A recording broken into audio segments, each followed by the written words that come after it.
सर्वेभ्यो नमः। अस्यां कक्षायां भवतां समेषां स्वागतम।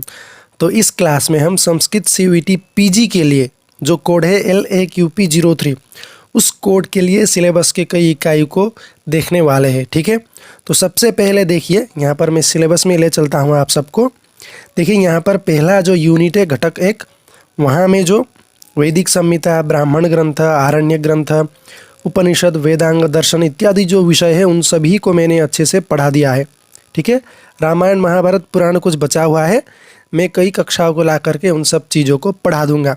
तो इस भाग में हम पढ़ने वाले हैं कवयः तेषां कृतयश्च। ठीक है, जितने भी यहाँ पर कवि है उन सभी कवि का परिचय, फिर उनके ग्रंथ इत्यादि को हम सब इस भाग में देखने वाले हैं। चलिए तो सीधे आगे बढ़ते हैं। सबसे पहले हम पढ़ेंगे भास के बारे में। भास मुख्यतः एक नाटककार हुए हैं। ठीक है, कौन हुए हैं? नाटककार हुए हैं। सबसे प्राचीन इनको माना जाता है, कालिदास से भी पूर्ववर्ती इनको माना जाता है। तो भास का समय अगर देखेंगे तो 450 ईसा पूर्व से लेकर के 370 ईसा पूर्व, ध्यान में रखिए ईसा पूर्व के हैं ये। तो इनका स्थान मुख्यतः दक्षिण भारत के निवासी ऐसा माना जाता है। और किस राजा के आश्रय में वह थे? तो यह प्रश्न बनता है तो राजसिंह या फिर उदयन राजा के आश्रय में यह भास नामक जो आचार्य है, साहित्याचार्य, वह रहते थे। फिर इनके कुल 13 नाटक हमें मिलते हैं, 13 कृतियाँ। तो उनमें से कई तरह का विभाजन हमें देखने को मिलता है, जैसे उदयन कथा मूलक, फिर महाभारत मूलक, फिर जो है रामायण मूलक, भागवत मूलक, है ना, फिर कल्पना मूलक इत्यादि कई प्रकार के विभाजन मिलते हैं। सामान्यतः देखेंगे तो उदयन कथा मूलक में स्वप्न वासवदत्तम और प्रतिज्ञा यौगन धरायणम, इन 2 नाटकों में उदयन का कथा वर्णित है। फिर महाभारत मूलक में उरुभंगम, दूतवाग्यम, पंचरात्रम, दूतघटोत्कचम, कर्णभारम, मध्यम व्यायोग इत्यादि ग्रंथ महाभारत मूलक है। फिर अगले 2 है रामायण मूलक, अभिषेक नाटकम और प्रतिमा नाटकम, यह रामायण मूलक है। फिर भागवत मूलक, यह महाभारत मूलक भी माना जाता है। देखिए बालचरितम जो है यह है। फिर कल्पना मूलक, कल्पना करके स्वयं लिखा है, अभिमारकम और चारुदत्तम इत्यादि 2 जो ग्रंथ हुए हैं। भास के बारे में इतना ही ध्यान में रख लेंगे तो सामान्यतः हो जाएगा। तो अगले आचार्य को हम देखने वाले हैं। देखिए कालिदास। ठीक है, कालिदास प्रसिद्ध आचार्य हुए हैं, जिनके बारे में आप सबने अच्छे से सुना ही है। तो ईसा पूर्व प्रथम शताब्दी, देखिए भास के बाद ही कालिदास इनका समय था ऐसा माना जाता है। तो इनका अन्य नाम दीपशिखा, दीपशिखा नाम से भी कालिदास को जाना जाता है। और कवि कुल गुरु यह तो प्रसिद्ध ही है। फिर इनके उपास्य देवता थे शिव देवता, अर्थात कालिदास शिव देवता के उपासक थे। पत्नी का नाम विद्योत्तमा और ससुर का नाम शारदानंद। तो मित्र इनके कुमारदास राजा हुए हैं, लंका के राजा कुमारदास इनके मित्र थे ऐसा हम सबको मिलता है। तो स्थान में मतभेद देखने को मिल रहा है, जैसे उज्जैन, कश्मीर, बंगाल, महाराष्ट्र इत्यादि इन स्थानों में विद्वानों के बीच मतभेद देखने को मिलता है। तो देखिए अगला विषय है राज्य आश्रय। किन राजा के, कौन से राजा के आश्रय में वह रहे थे? तो चंद्रगुप्त विक्रमादित्य, नृपति विक्रमादित्य के काल में। और ज्योतिर्भिदावरण में मिलता है हमें कि देखिए विक्रमादित्य के नवरत्न में एक कालिदास भी एक रत्न के रूप में थे। तो कालिदास की कई सारी कृतियां हैं। तो यहाँ पर देखिए क्रमानुसार दिया हुआ है। सबसे पहले कालिदास ने लिखी है ऋतु संहार जो कि खंड काव्य है। उसके बाद रचना की है कुमार संभवम की जो कि महाकाव्य है। अनंतर नाटक मालविकाग्निमित्र नाटक की रचना की। अनंतर विक्रमोर्वशीय जो नाटक अथवा इसे त्रोटक भी कहा जाता है।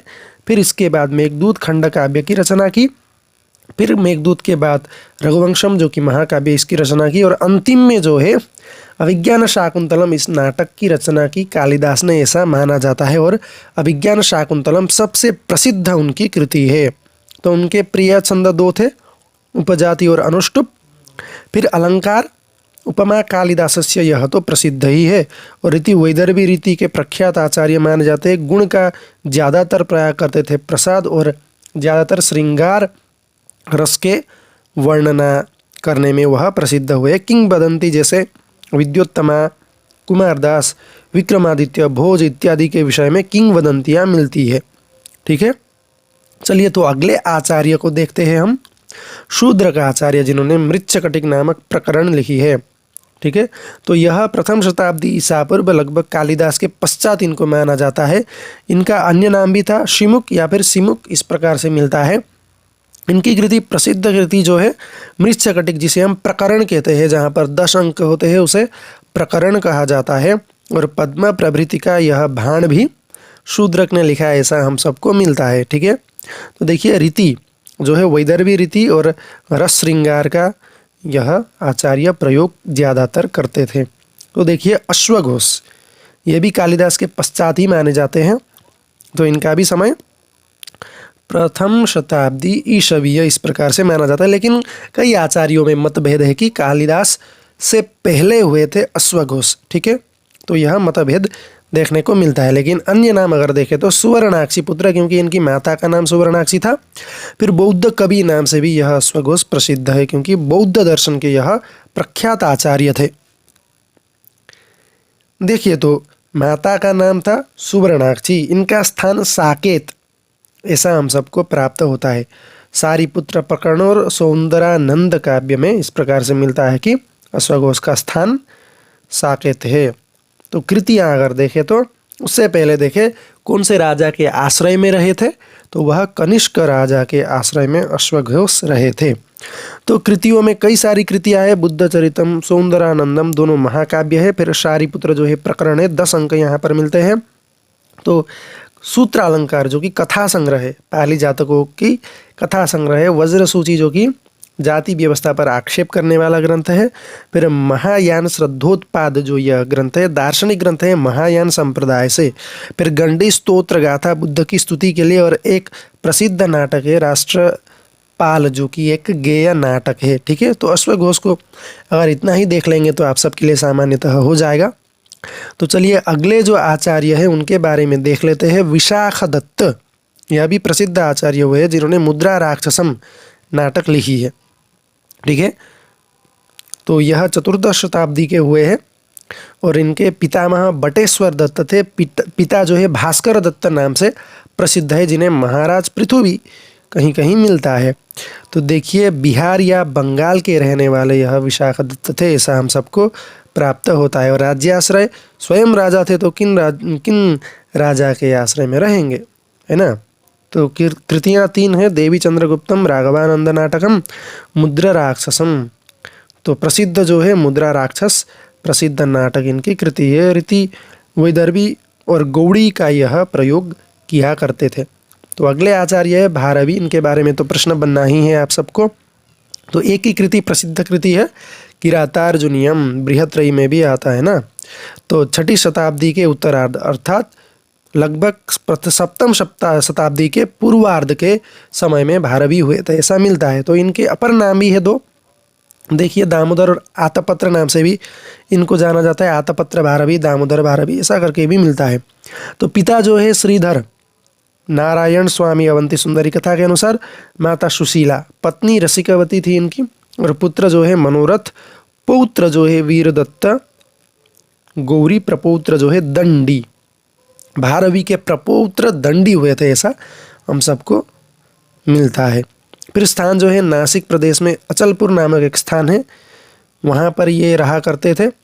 फिर देखिए धारा नगरी, अवंती सुंदरी कथा के अनुसार धारा नगरी के यह निवासी थे, ऐसा हम सबको प्राप्त होता है। और राज्याश्रय देखें तो विष्णुवर्धन पुलकेशिन द्वितीय के अनुज और सिंह विष्णु के काल में यह हुए थे, ऐसा हम सबको विषय मिलता है। कृति तो आप सबको ज्ञाती है, किरातार्जुनीयम जो इनका प्रसिद्ध ग्रंथ है। अगला देखेंगे हर्ष। ठीक है, हर्ष यानी हर्षवर्धन। ठीक है, तो इनका काल देखेंगे लगभग 590 से 648 ईसवीय। ठीक है, 606 ईसवीय में इनका राज्याभिषेक हुआ था। तो इनका अन्य नाम शीलादित्य भी है। हर्षवर्धन का अन्य नाम क्या है? शीलादित्य भी है। माता इनकी थी यशोमती और पिता थे प्रभाकर वर्धन। इनके बड़े भाई थे राज्यवर्धन और इनकी बहन थी राज्यश्री। स्थान इनका कान्यकुब्ज माना जाता है। और स्वयं यह हर्षवर्धन राजा थे जिन्होंने 3 कृतियाँ लिखी है, 3 रचनाएं की है, रत्नावली, प्रियदर्शिका और नागानंदम। ठीक है, तो नाटिका है रत्नावली, प्रियदर्शिका, नागानंदम नाटक है। तो ये तीनों इनके प्रसिद्ध कृति हुए हैं। चलिए, तो अगले हमारे साहित्याचार्य है बाणभट्ट, जिन्होंने गद्य काव्य में प्रभुत्व हासिल किया है। ठीक है, तो देखिए 7वीं शताब्दी ईसवीं में यह रहे थे। तो वंशावली देखें तो सबसे पहले वत्स का जन्म हुआ, वत्स के बाद कुबेर, कुबेर के बाद पाशुपत, पाशुपत के बाद अर्थापत्ति और चित्रभानु हुए। चित्रभानु के पुत्र थे बाणभट्ट और बाणभट्ट के पुत्र है भूषण भट्ट, जिन्होंने कादंबरी का उत्तरार्ध भाग लिखा था। और बाणभट्ट की जो माता है उनका नाम है राजदेवी। उनका स्थान देखें तो बिहार, आज का बिहार, लेकिन सोन नदी के तीर पर इनकी स्थान रहने की स्थान थी। हर्षवर्धन के राज्यकाल में यह रहे थे और कान्यकुब्ज वहाँ के राजा थे हर्षवर्धन। तो इनकी कृतियाँ कई सारी है। सबसे प्रसिद्ध तो है कादंबरी, जिसे हम कथा भी कहते हैं गद्य साहित्य में, है ना। हर्षचरित, जिसे हम आख्यायिका कहते हैं। ठीक है, और चंडी शतक, मुकुटताड़ितकम नाटक है, पार्वती परिणय नाटक है। यह सब रचना भी किसके हुए हैं? बाणभट्ट के हुए हैं। अगर देखें तो महानयम भुजंग, इस प्रकार से बाण को कहा गया था। वस्यवाक, है ना, यह भी बाणभट्ट को कहा जाता है। बाणस्तु पंचाननः, यह भी मिलता है उल्लेख। वाणी बाणो बभूवः, वाणी कवि नाम यह चक्रवर्ती, इस प्रकार से। और यह पांचाली रीति के प्रयोग करने वाले आचार्य हुए हैं। अगले आचार्य हमारे हैं दंडी आचार्य, जिनका काल है 7वीं शताब्दी लगभग पूर्वार्ध के। तो देखिए प्रपितामह, इससे पहले हमें मिला था ना भारवी, भारवी के प्रपौत्र थे दंडी। ठीक है, तो पितामह है मनोरथ, पिता है वीरदत्त और माता जो है गौरी है। इनका स्थान कांची। और देखें तो इनकी कई सारी कृतियाँ हैं, उनमें से प्रसिद्ध है दशकुमार चरितम, जो कि गद्य है। काव्यादर्श भी काव्य शास्त्र का एक प्रसिद्ध ग्रंथ है, यह भी आप सबको ध्यान में रखना है। छंदो विचिति, कला परिच्छेद, द्विसंधान काव्य और अवंती सुंदरी कथा, यह भी प्रसिद्ध है। तो दंडी के कृति यह सब है। तो अगले आचार्य है हमारे माघ। माघ का काल देखें तो लगभग 675 ईस्वी। इन्हें घंटा कवि भी कहा जाता था। पिता है दत्तक, जिन्हें सर्वाश्रय नाम से भी जाना जाता है, और पितामह सुप्रभदेव। ठीक है, स्थान इनका भीनमाल या फिर श्रीमाल भी कहा जाता है। राज्याश्रय वर्मलात राजा के आश्रय में रहा करते थे माघ। और शिशुपाल वध एकमात्र कृति है जो कि बहुत ही प्रसिद्ध हुआ है, जिसे बृहत्रयी में गणना किया जाता है। तो अगले आचार्य है भवभूति।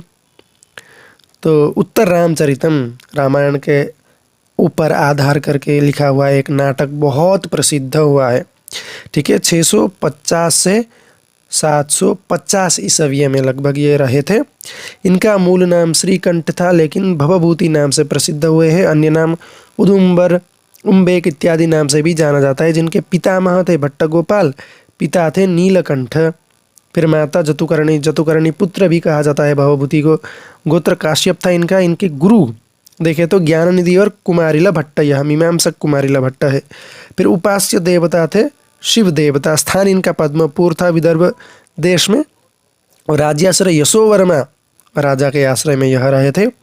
कृतियाँ देखें तो मालती माधवम, जो कि प्रकरण है, 10 अंक होते हैं प्रकरण में। महावीर चरितम नाटक और उत्तर रामचरितम नाटक।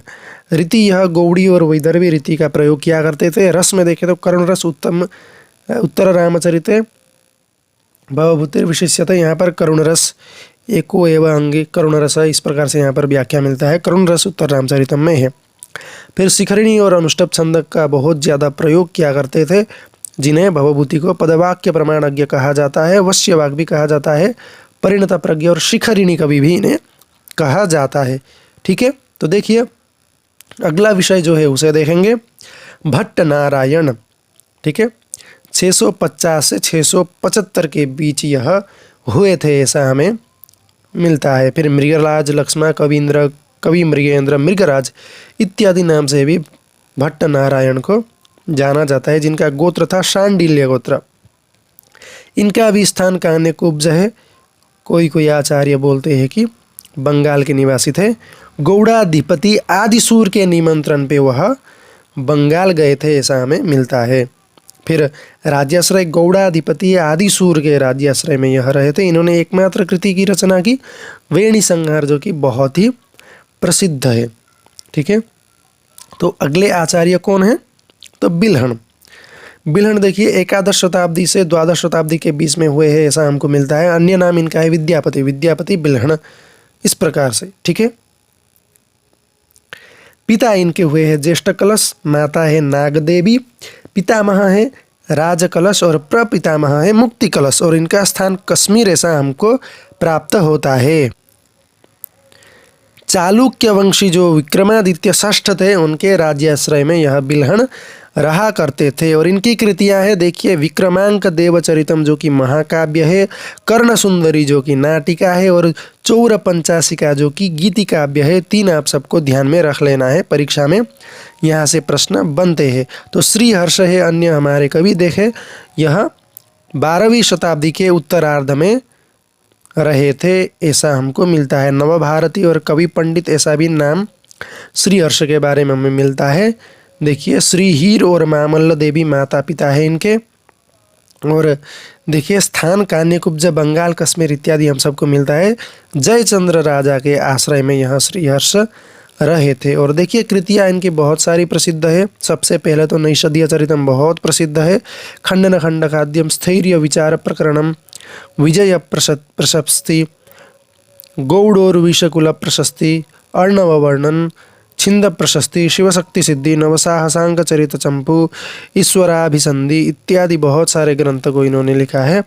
यह दर्शन के भी बहुत प्रसिद्ध आचार्य हुए हैं। देखिए अभी यहाँ पर हमने सामान्यतः सभी आचार्यों को देख लिया, लेकिन फिर से हम देखेंगे यहाँ पर थोड़ा सा विशेष में। ठीक है, तो यह भी आप सबको अच्छे से देख लेना है। देखिए महाकवि कालिदास की पत्नी थी विद्योत्तमा और इनके ससुर थे शारदानंद। इनके मित्र है लंका के राजा कुमारदास, और इनका समय अगर देखें तो ईसा पूर्व प्रथम शताब्दी ऐसा हम सबको जानने को मिलता है। जन्मस्थान यह उज्जैनी के थे। कश्मीरी, बंगाली इत्यादि कई सारे आचार्य भी ऐसा बोलते हैं। तो चंद्रगुप्त विक्रमादित्य के राजसभा के नवरत्नों में एक कालिदास रहे थे।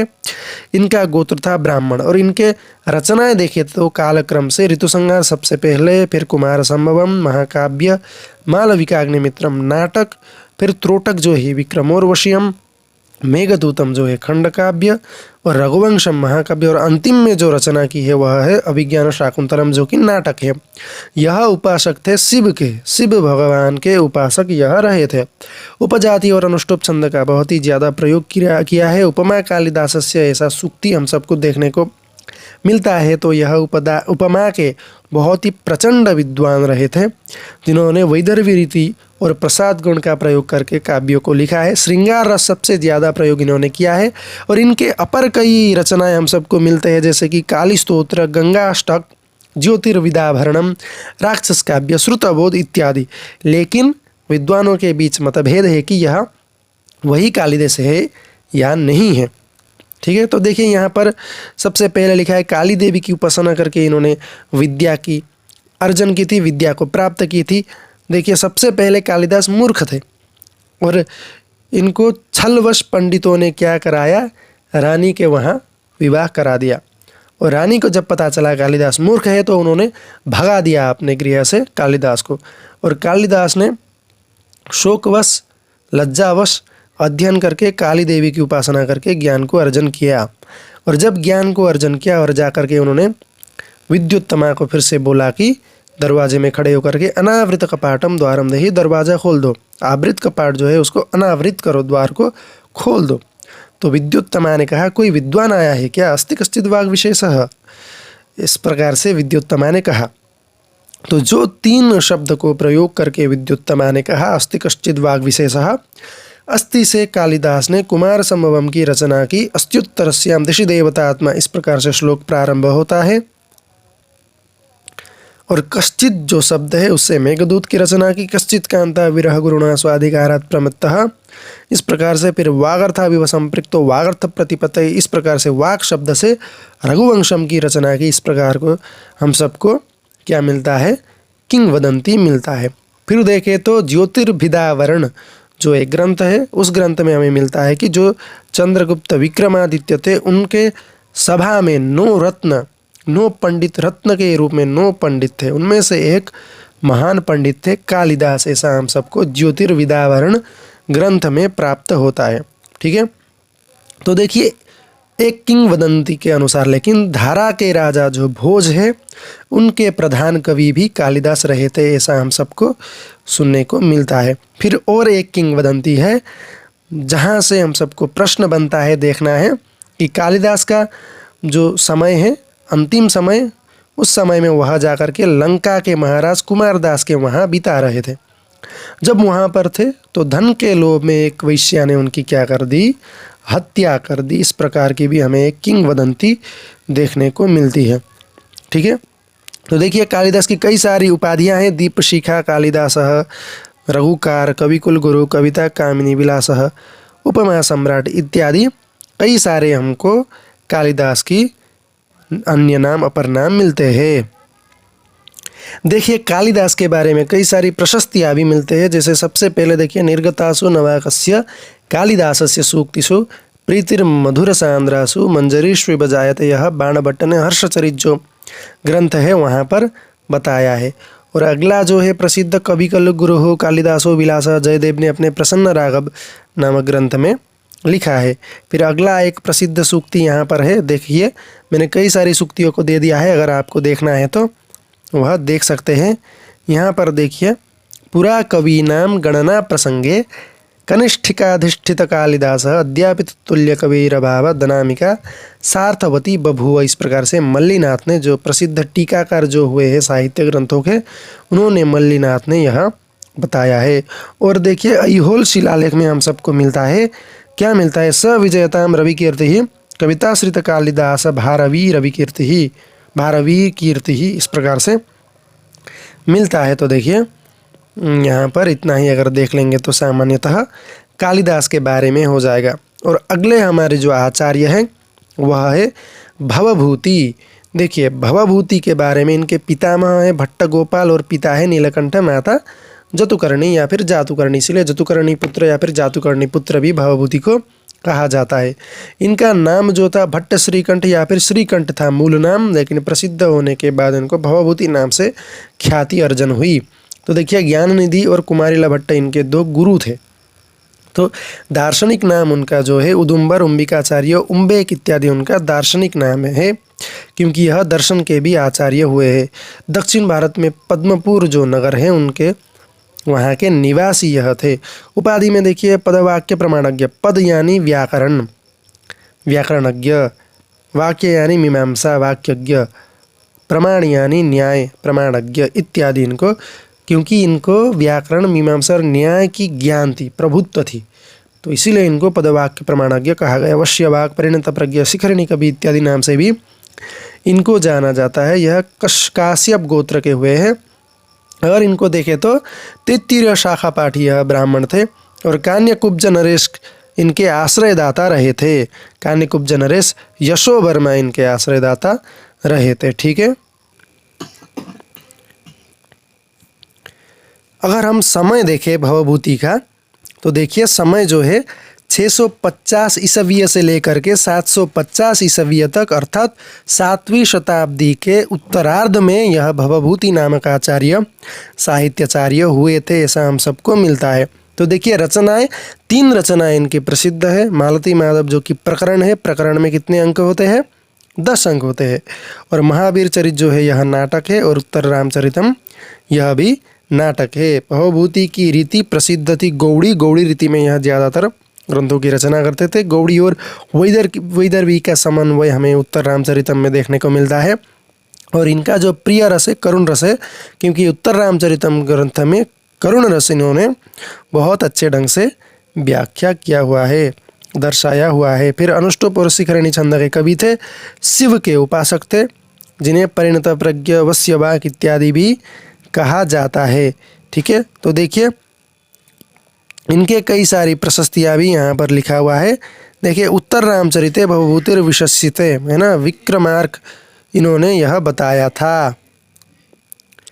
चलिए, तो इनकी प्रशस्तियाँ कई सारी यहाँ पर दिया गया है, तो देखिए आप सब ध्यान में रख लीजिए। मैं सीधा आगे बढ़ रहा हूँ। चलिए, तो अन्य हमारे अगले आचार्य जो है वह है भर्तृहरि। ठीक है, विक्रम संवत के प्रवर्तक विक्रमादित्य के यह बड़े भाई थे। पत्नी का नाम इनका था पिंगला। ठीक है, और इनके गुरु हुए हैं गोरखनाथ और वसुरात। ठीक है, 2 गुरु इनके थे। तो भाई इनके हैं विक्रमादित्य, बड़े भाई है। ठीक है, और देखिए पिता इनके थे गंधर्वसेन, मालव देश के राजा, है ना। और इत्सिंग के कथन के आधार पर भर्तृहरि को बौद्ध कहा जाता है, यह बौद्ध धर्म के थे, ऐसा हम सबको मिलता है। वेदांतोक्त जो ब्रह्म है उसके उपासक यह भर्तृहरि थे। और इनका समय अगर देखें तो 575 से लेकर के 650 ईस्वी यह सर्वमान्य मत है, लेकिन कहीं पर मिलता है कि 57 ईसा पूर्व में यह रहे थे, ऐसा। वैदर्भी रीति, प्रसाद और माधुर्य गुण का इन्होंने प्रयोग किया है। मुक्तक काव्य के प्रथम कवि जो है भर्तृहरि है, ऐसा हम सबको जानना चाहिए। ठीक है, तो भर्तृहरि के प्रिय छंद हैं शार्दूल, विक्रीडित और शिखरिणी। लगभग इनका मृत्यु हुआ है 600 ईस्वी। चीनी यात्री जो इत्सिंग थे उन्होंने बताया है। और इनके कई सारे ग्रंथ है। वाक्यपदीयम जो व्याकरण ग्रंथ है, और अष्टाध्यायी पर टीका लिखी है, दीपिका टीका। अष्टाध्यायी नहीं, क्षमा कीजिए, महाभाष्य के ऊपर उन्होंने लिखा है दीपिका टीका। फिर नीति शतकम मुक्तक काव्य लिखा है। फिर श्रृंगार शतकम, वैराग्य शतकम इत्यादि ग्रंथ लिखे हैं। नीति शतक में 111 श्लोक है, श्रृंगार शतक में 103 और वैराग्य शतक में 111 श्लोक कुल मिलते हैं। तो देखिए बाणभट्ट का अगर वंश वृक्ष देखें तो इस प्रकार का है।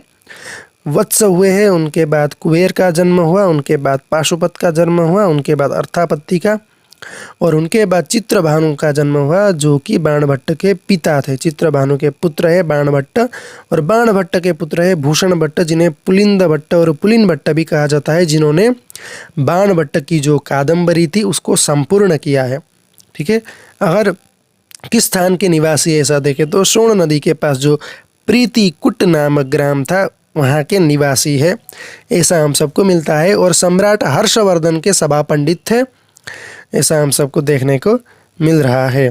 ठीक है, देखिए तो बाण के 2 भाई थे, चित्रसेन और मित्रसेन, यह भी हम सबको प्राप्त होता है। और गोत्र देखें तो यह वत्स वंश के थे, ब्राह्मण थे, शैव शिव के उपासक थे, जिन्हें महानयम भुजंग भी कहा जाता है ना।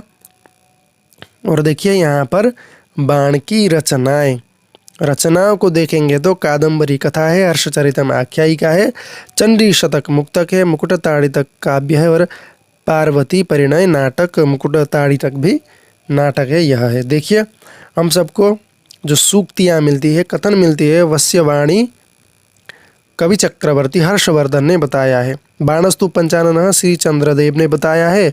गद्य सम्राट कहा है इनको बलदेव उपाध्याय जो आधुनिक आचार्य है उन्होंने।